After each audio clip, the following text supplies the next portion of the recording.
Vamos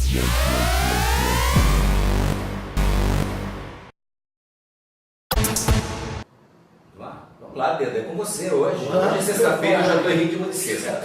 Olha, aqui no IPA, né, com José Roberto Ercolim, com o Kiko, né, e a gente estende um pouco a discussão que a gente teve no jornal da Ipanema logo no final. Vocês tiveram uma conversa muito legal, né, com o diretor da Faculdade de Direito, que é, né, do cartório de protesto, e aí vocês explicaram didaticamente aquilo que é a essência, né, do cartório, que é a honestidade. Esse é um valor hoje absolutamente importante na vida da sociedade. Eu acho que ele acaba moldando aquilo que o Brasil é hoje e do que o Brasil vai ser, né? E a partir dessa lógica, né, a gente teve várias histórias, mas uma coisa que eu queria compartilhar com vocês vocês acham que o Brasil ele muda a partir disso ou não? Né? Essa questão, né, essencial da honestidade, ela ainda é um valor importante? A questão da honestidade, muito obrigado pela oportunidade de estar aqui podendo falar ao vivo com os internautas. A questão da honestidade é um valor intrínseco que não se negocia, que a gente clama sempre por... Mas isso a gente tem tese. Exatamente. Agora, só que o que nós temos aqui no Brasil, muitas vezes, em determinadas situações, é que, além de levar vantagem em tudo, os exemplos que vêm de cima, e muitas vezes até mesmo você burla determinados valores que você tem por uma questão de sobrevivência. Vamos falar de empresas, por exemplo. Isso daí é conhecimento que eu tenho, que a gente tem. Vamos falar de empresas, por exemplo, já que você está falando de protesto, né? Muitas empresas hoje não honram seus compromissos com o governo, com o fisco, principalmente. Não é porque o empresário ele gosta de sonegar, ele é sacana. É porque ou ele paga imposto e toca o seu negócio, ou um ou outro. Então, a própria situação que nós vivemos aqui no Brasil leva você a tomar certas atitudes que, aos olhos dos outros, pode ser interpretado como uma desonestidade, sem credibilidade. Eu acredito que muitos valores foram perdidos, sem dúvida alguma. Agora, muitos exemplos também deveriam ser passados para a sociedade, de como agir, de como fazer a coisa certa, porque o que tem vindo para a sociedade, principalmente nos últimos tempos, é algo assim que não incentiva você a primar tanto por esses valores que deveriam estar enraizados dentro de cada ser humano. Você sabe que aí, diante disso, né, eu contei a história que eu li no Jornal Globo, Santo Antônio da Platina, norte do Paraná. Você tem lá um eletricista, funcionário da Companhia de Energia lá do Paraná, equivalente ao nosso CPFL, e o papel dele na empresa é cortar a energia da casa das pessoas. E aí ele conta a história, né, ele gosta de escrever, escreveu no Facebook, são mais de 100 mil compartilhamentos. Qual que é a história? Ele chega numa casa, né, pobrezinha, uma mulher sentada num banquinho na frente, senhorinha, idosa, 3 crianças, e aí ele fala que vem ela, fala, e ela concorda, fala, é verdade, está 3 meses atrasado, ele fala, mas dia 9 eu vou pagar. Ele fala, mas hoje é dia 9. Ela fala, então hoje eu vou receber, eu vou pagar. Aí ele fala, então vamos fazer o seguinte, eu volto, eu vou cortar porque essa é a minha obrigação, mas eu volto antes, tem um prazo lá, 3 dias, eu volto antes. E aconteceu isso, ela foi lá, pagou e ele voltou logo no dia seguinte. Para religar. Para religar. Só que, a hora que ele cortou, ele estava indo embora, uma das crianças foi lá e pediu para ele R$1. Ele falou, não, R$1. Ele revirou a bolsa e falou, não tem, mas tem os R$5. Então você pega esses R$5 e divide com seus 2 irmãos, tá bom? R$1 para cada um, tá bom. Aí no outro dia que ele voltou para religar, o menininho que foi pedir dinheiro veio em encontro dele e falou, ainda bem que você voltou. Está aqui seus R$2. Ele falou, mas o que é esses R$2? Ele falou, você não deu 5, não era R$1 para cada um, esse é seu troco. E aí ele fala, né, é essa história que se dissemina, falando da honestidade, do caráter, que é isso que a gente começou a nossa conversa hoje, né? Está lá cultivado, não importa, né, a classe social, não importa nada, importa o valor. E aí você se exaltou. Doar você. Nossa, Virou a história de ponta cabeça, e falou, mas esse cara é mal, como que ele corta energia? Eu até gostaria de me penitenciar perante os ouvintes aqui da área, porque fiquei muito exaltado mesmo, fiquei muito Foi pena. sucesso, Foi verdade, fiquei muito pela vida, até, sei lá, falei coisa do rapaz, nem conheço o cara. Eu acho que foi o seguinte, que ele teve um choque, esse rapaz aí, com essa atitude das crianças. E talvez a reflexão maior sobre aquele ato dele tenha partido após esse ato, após quando ele voltou para fazer a ligação novamente da casa dessa senhora. O que eu fiquei indignado foi com o seguinte: aquela senhora falou para ele, hoje é dia 9, então eu vou pagar hoje, então eu corto, depois eu volto a ligar, depois a senhora pagar. Ele podia ter usado, tem um professor meu que dizia o seguinte, que bom senso é um rápido exercício de inteligência, que requer o mínimo dela, o mínimo de inteligência para você usar desse bom senso. Ele poderia ter falado, a senhora vai receber hoje? Vai. Se ele ficou tão sensibilizado com a situação daquela pobrezinha, então vou fazer o seguinte, eu passo depois aqui, 4 horas da tarde, 5 horas, a senhora me apresenta por ele, tudo bem, se não tiver, eu vou ser obrigado a cortar. Não, ele já cortou, depois foi no outro dia para ligar.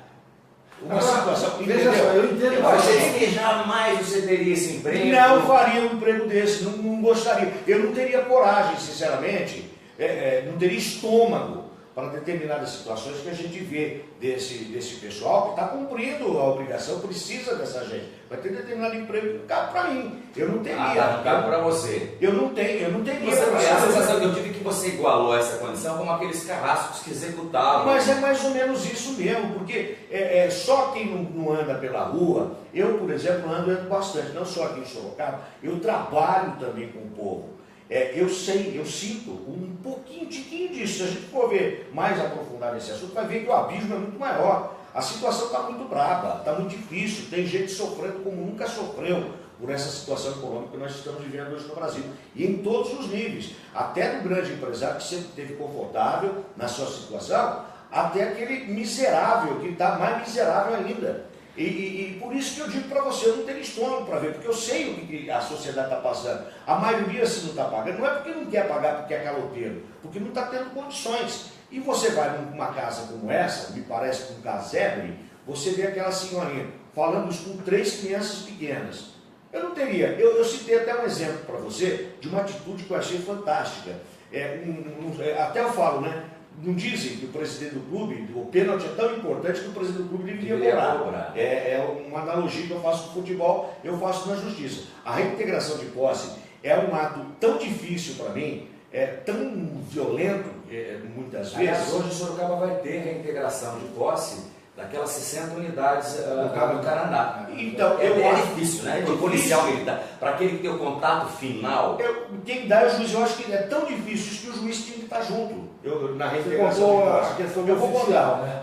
Foi numa área, eu não me lembro, parece que foi no Rio de Janeiro, uma ação de reintegração de posse, o oficial foi com a ordem, foi com uma máquina para derrubar os casebres que lá estavam. Na hora que chegou, pediu para o maquinista, derruba essa casa daí. Ele falou, senhor, não vou derrubar, eu não tenho coragem. Mas o senhor está descumprindo uma ordem judicial, pode me prender, faça o que você quiser. Foi um policial militar lá, foi pressionado, falou, não vou. Daí até eu achei uma imbecilidade muito grande, porque eu, se policial militar fosse, eu nunca falaria que eu saberia dele manobrar aquela máquina lá. O policial subiu e derrubou, entendeu? Mas o cara falou, eu vou preso, mas não derrubo a casa. Agora, como que Entendeu? você está Eu falando? acredito que seja algo que está dentro da Eu também gente. teria muita dificuldade nessa de derrubar uma casa. Derrubar uma casa, cortar a luz de uma senhorinha. Mas o que você está falando é o seguinte, né? A discussão toda, ela existe a lei, né? A atual lei é essa, mas existe mais ou menos o cumprimento dela? Não, existe a lei e a justiça.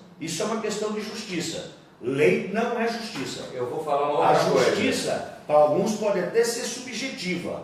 Você interpreta aquilo que é justo e aquilo que não é justo de acordo com os seus valores. Olha, a questão é, você consumiu a luz, você não tem que pagar? Uma mulher que tem Eu vou dificuldade- fazer uma colocação em cima de você, o que vocês estão colocando.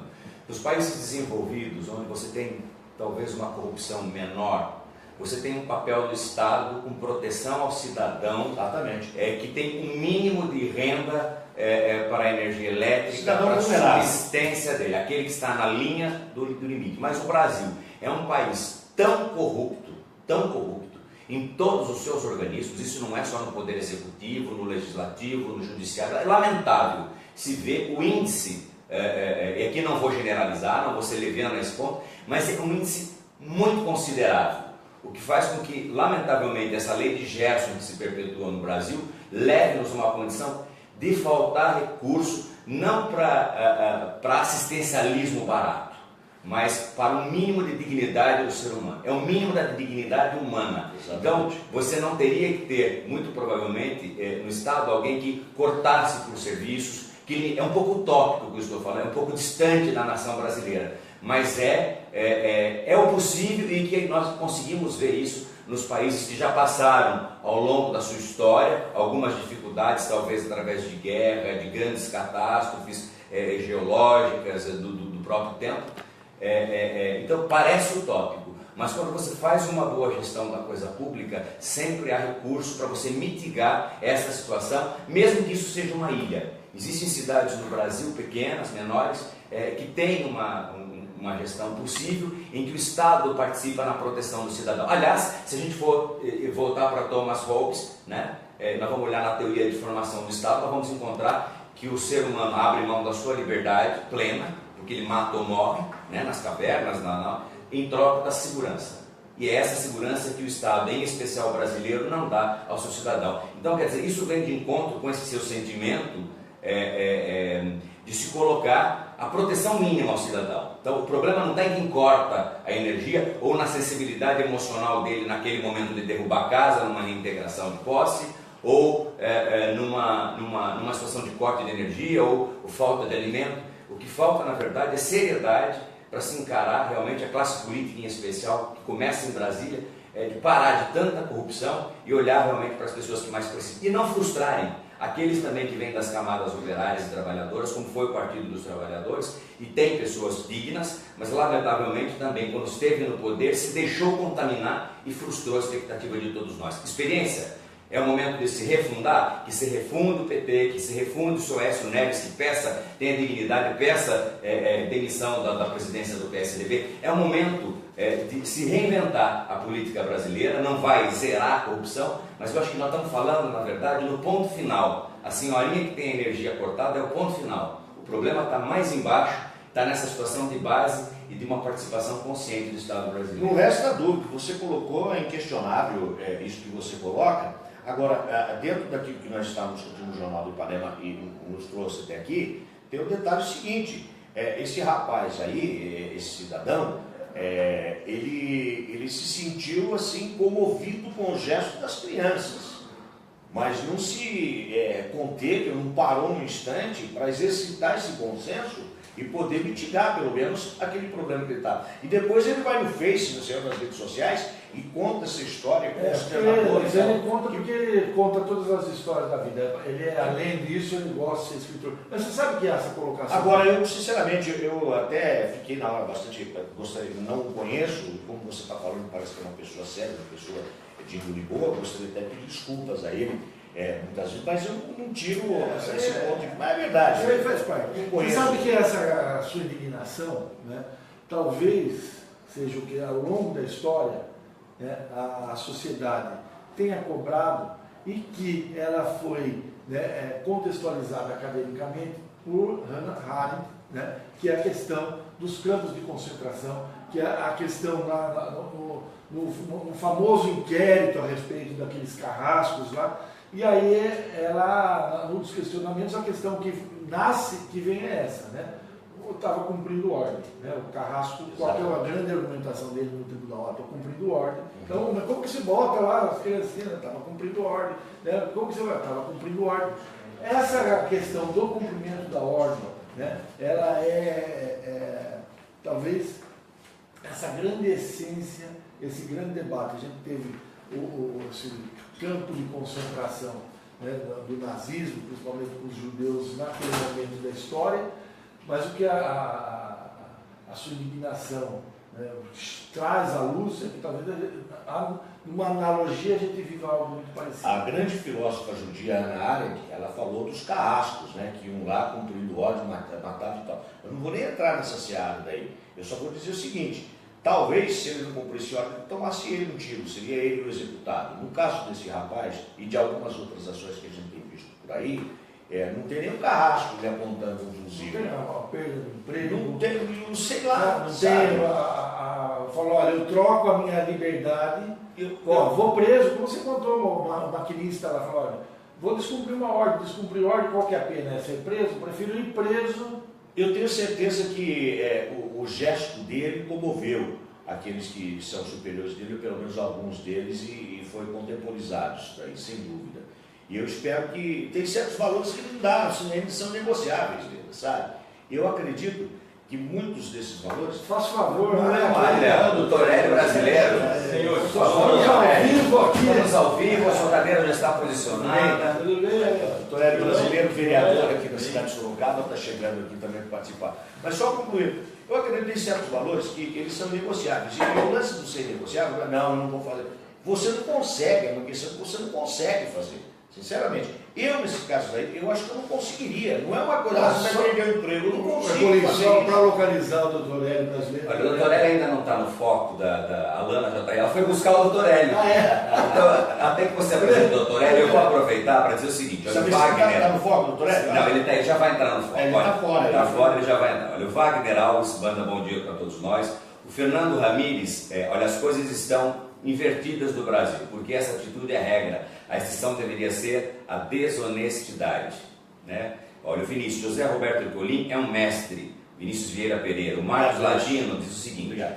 Sentença judicial não é para ser cumprida, e sim para avaliar a tal sentença e recorrer, só isso. O Nífer Góes diz o seguinte: bom dia aos meus amigos, #Ercolim Mito. Olha, mitoroso. Obrigado. E a Neoli Xavier manda aqui um chauzinho e flores para você, Ercolim. Muito obrigado. O doutor Hélio brasileiro, que vai entrar no foco. A Lana foi buscar o doutor Hélio para o lado, que eu falei, vai pela cozinha, ela foi pelo lado oposto. Ela é do contra, a Lana Marcelo. Agora nós vamos também dar o foco ao doutor Hélio brasileiro. Mas só para concluir, viu, Kiko? Já está no foco, tá? Está no foco? É que aqui já no delay. No delay. Está todo mundo no foco. Só para concluir, eu acho o seguinte também, né? Eu acredito que em algumas situações das nossas vidas, não só no nosso agir, como esse e tal, a gente precisa de um chacoalhão, algo que dá um start na gente para a gente cair na real. Talvez esse rapaz aí tenha caído na real depois que aconteceu isso com eles. Então, se você faz alguma coisa de forma tão autônoma como ele, você sabe, ele não pode ter raciocinado. Na roda, né?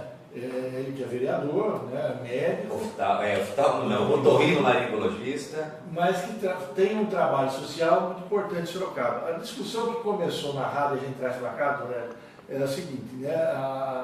Primeiro a gente está falando do chefe do cartório, onde ele diz que o grande valor da sociedade ainda é ser honesto, ter seu nome.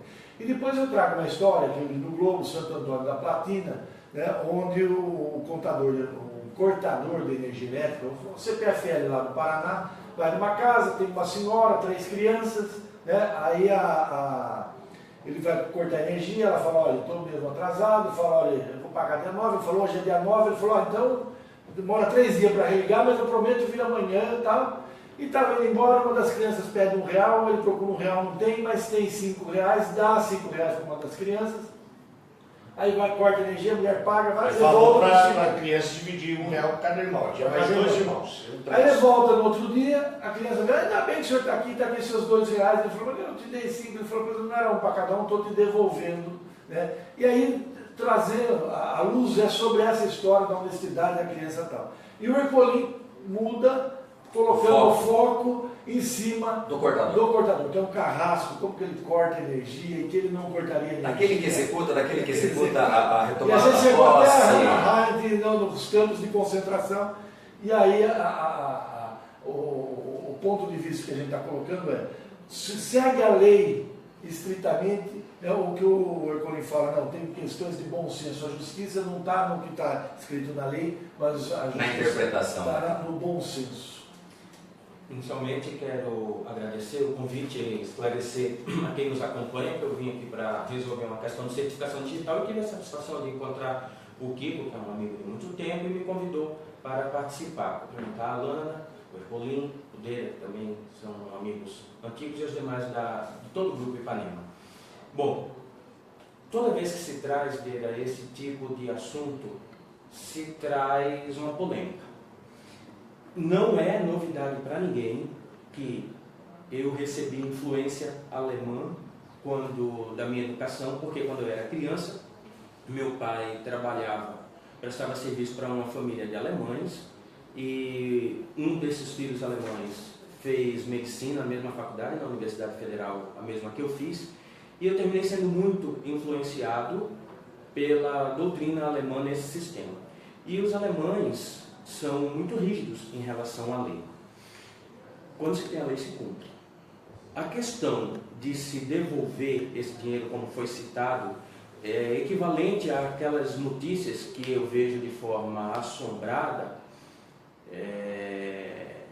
quando um motorista de táxi, um turista esquece uma mala com tantos dólares e o motorista volta e devolve e sai no Jornal Nacional. Para mim isso não é motivo para aparecer no Jornal Nacional, porque qualquer pessoa que deixar uma mala com dinheiro na minha clínica e se ausentar, quando ele voltar, pode ser um mês, a mala vai estar com o dinheiro guardado no mesmo lugar e eu vou devolver para ele. Isso não é para sair no Jornal Nacional. Deveria ser para sair em qualquer jornal quando ocorresse o oposto. Você deixasse dentro de um ônibus, aqui em Sorocaba, esquecesse uma mala com 5 mil reais e voltasse e esse dinheiro não estivesse lá. Isso sim era para sair na notícia, porque é o justo, é o correto. Essa história de dizer só consultar, como eu sempre falo, a lei, vai ver que essa história de achado não é roubado não é verdade. Minha esposa é advogada, ela fala, não é achado, achado não é roubado, isso não é verídico. Se você acha e não é seu, você tem que ir para a autoridade e entregar à autoridade. Foi essa postura que eu tive com o meu filho quando ele tinha 2 anos de idade, 1 para 2 anos, estava começando a andar, estava no aeroporto de Congonhas. O meu filho menor pôs o dinheiro na máquina da Coca-Cola e tirou uma moeda e mostrou para o meu filho maior, que na ocasião devia estar com 10, 11 anos, e disse, pai, o Vitinho encontrou uma moeda e ganhou uma moeda. Eu digo, não, ele não ganhou uma moeda. Ele encontrou uma moeda que não pertence a ele. Ah, mas a gente não vai ficar, eu digo, de forma alguma, vamos devolver. Se a quem? Eu disse, quem é a autoridade aqui no aeroporto? É o chefe de segurança. Procuramos o chefe de segurança e entregamos a ele. Meu filho maior perguntou, e se ele não der o destino correto a esse dinheiro? Eu digo, eu não sei o que ele vai fazer. A minha parte eu fiz. E assim que eu fui educado pelos meus pais, e assim que eu educo os meus filhos. Como é que alguém com esse caráter que o senhor tem e nós conhecemos, consegue viver num ambiente político? Seguindo a lei, Kiko, não existe... É difícil, o senhor se frustrou um pouco com aquilo que encontrou? Muito, muito. Me frustrei mais ainda com o público em geral, porque é difícil ser avaliado e é difícil ser julgado, e terminamos sendo julgados quando tomamos atitudes envolvendo coisa pública. Enquanto eu tomava uma decisão médica, muitas vezes difícil, estou operando um paciente, o paciente tem uma parada cardiorrespiratória e eu tenho que fazer uma traqueostomia nesse paciente. Ele ia entrar para sair com o nariz mais bonito e funcionando e ele sai com a traqueostomia. Aquela decisão é muito mais fácil de tomar, porque o julgamento é puramente técnico. Se qualquer pessoa contestar, eu vou mostrar que o paciente teve um broncoespasmo ou um laringoespasmo, precisou fazer uma traqueostomia, tem um embasamento técnico, e eu fiz e também justificado. Ele não ia a óbito. Ele não ia a óbito. Agora, quando você toma uma decisão falando em uma comunidade inteira, onde tem um grupo que pensa de uma forma e outro grupo pensa de outra, e você procura ser o mais imparcial possível, buscar o consenso, buscar o consenso quando se cabe consenso.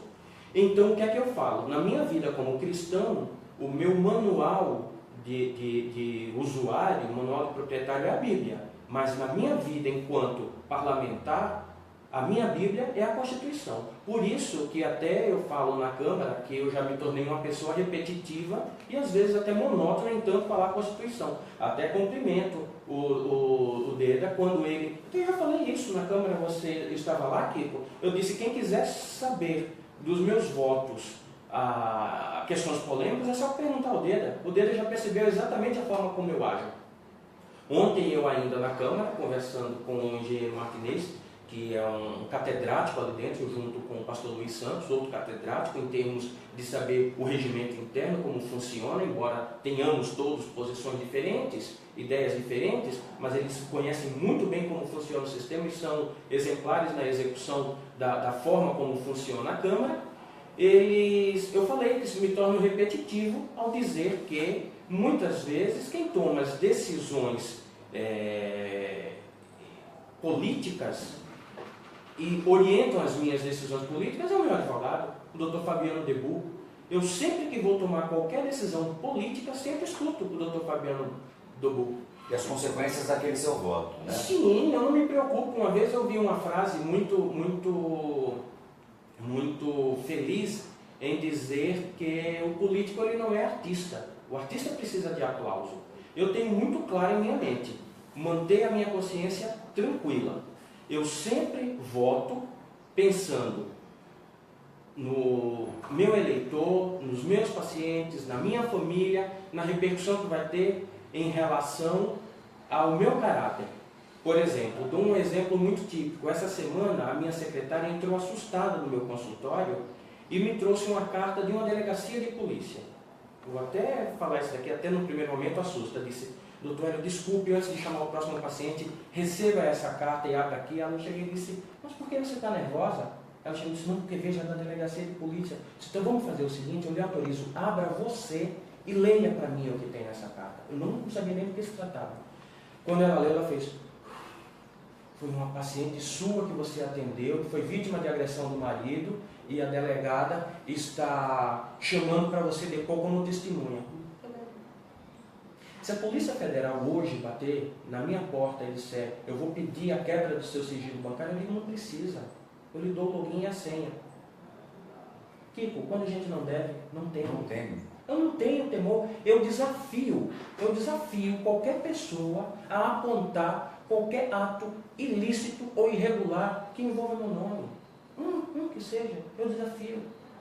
Agora, ser popular ou não ser popular não é o que me interessa. Eu quero ser justo. Porque eu entrei em política e vou sair. Que eu digo para todo mundo. Existe o político do CPOR e o político da ABAN. Aquele que vai fazer carreira e vai chegar a general. Eu quero ir para oficial da reserva. Eu quero entrar, fazer a minha contribuição, aprender, porque tudo que eu faço na vida eu gosto de aprender. Quero aprender um pouco, como estou aprendendo aqui, aprendo muito com vocês e com os outros. Quero aprender e sair e me dedicar só à medicina. Mas esse período que eu estiver lá, vou me dedicar para fazer o melhor de mim e com o maior primor, mas sempre dentro da lei. O senhor vai para o executivo, convidado para secretária em algum momento, o senhor pode ser líder do governo, para a gente ir encaminhando para o final. Tem que chegar. Kiko, eu já recebi convite para fazer parte do executivo, mas, mais uma vez eu repito, a República Federativa do Brasil, ela tem 3 poderes que são independentes e harmônicos. Eu fui eleito para fazer parte do Legislativo e serei legislativo. Não recebi convite para ser líder de governo nem líder de partido. Se recebesse, creio que não receberei, mas se recebesse, minha resposta seria não, porque eu entrei independente, saí, irei independente.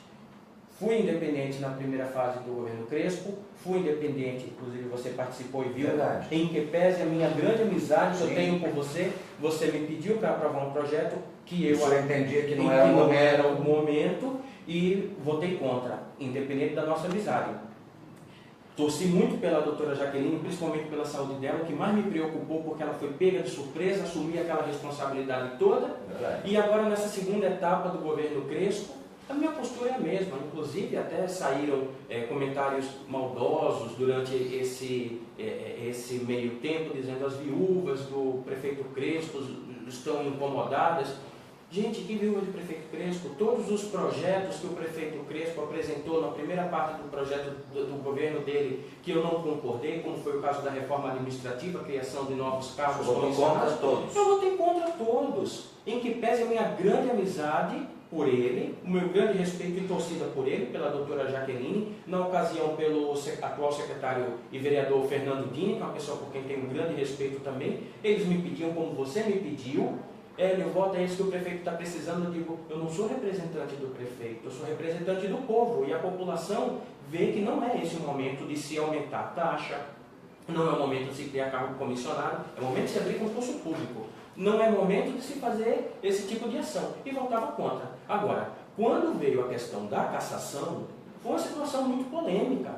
Eu fiquei numa situação crítica porque a população queria uma coisa, mas acima da vontade da população e da minha vontade tem a Constituição.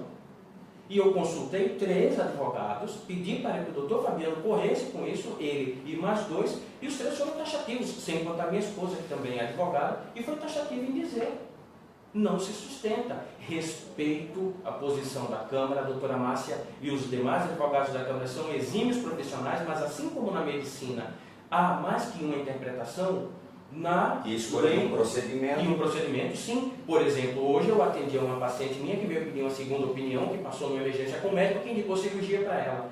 Eu falei para ela, não, eu não opto por te operar, eu insisto em tratamento com medicamentos, se não resolver eu te opero. São dois meios. Mas eu elegi um advogado, o Dr. Fabiano Debu, para orientar toda a questão jurídica, e a partir do momento em que você elege um assessor e você tem confiança nele, você tem que segui-lo. Eu sou médico, eu sou advogado. Paguei um preço caro, pagaria novamente e digo, me perguntaram já e até adianto aqui, Hélio, se precisar voltar novamente todo aquele processo, qual o seu posicionamento? Você muda de voto? Mudo. Se houver surgimento de fato novo que configure crime, ou se, por um acaso, se mudar a Constituição da República Federativa do Brasil. Essa jovem que acabou de completar agora no dia 5, 29 anos. Não se mudando a Constituição, e não se, ou a lei como um todo, e não surgindo fato novo, o meu voto é o mesmo. Estritamente jurídico, quer seja prefeito Crespo, prefeita Jaqueline, se assumisse o presidente da Câmara, se fosse o deputado Raul Marcelo, se fosse o senhor Piva, se fosse o senhor João Leandro, ambos, por quem tenho grande estima. Qualquer um. Qualquer um. Precisamos ter maturidade. Se existe lei, tem que ser cumprida. Chegamos ao fim. Doutor Hélio, sempre com alegria, né, Ercolim, né, hoje um debate diferente, né, Kiko? A gente trazendo o comportamento do político que segue estritamente o que está lá na legislação e essas questões mais filosóficas.